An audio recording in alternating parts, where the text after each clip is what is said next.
Telangana chief minister Revanth Reddy की सदारत में होने वाली काबीना मीटिंग में अहम फैसले किए गए।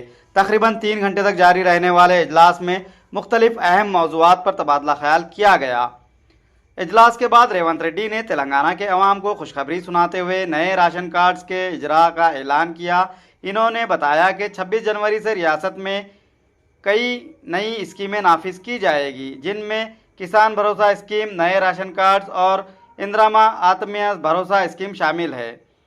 रेवंत रेड्डी ने कहा कि किसानों के लिए नए इकदाम किए जा रहे हैं। किसान भरोसा स्कीम के तहत तमाम ज़रई ज़मीनों के मालिकान को इमदाद फराहम की जाएगी, जिसके तहत हर एकड़ ज़मीन के लिए सालाना 12,000 रुपये दिए जाएंगे। इसके साथ साथ बेज़मीन ज़रई ख़ानदानों के लिए भी 12,000 रुपये सालाना देने का फैसला किया गया है। इस स्कीम का नाम इंदिरा आत्मीय भरोसा रखा गया है। ये तमाम स्कीमें 26 जनवरी से नाफिज हो जाएगी, जिससे तेलंगाना के अवाम और किसानों को बड़ी सहूलत मिलेगी और नए राशन कार्ड के लिए दरख्वास्तें भी वसूल की जाएगी। 26 जनवरी से इस बात का ऐलान किया।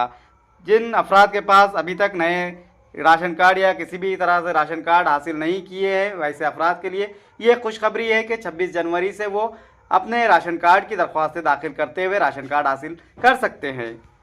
12,000 రూపాయలు ఇందిరమ్మ ఆత్మీయ భరోసా పథకం కింద ఇవ్వాలని నిర్ణయం చేయడం జరిగింది.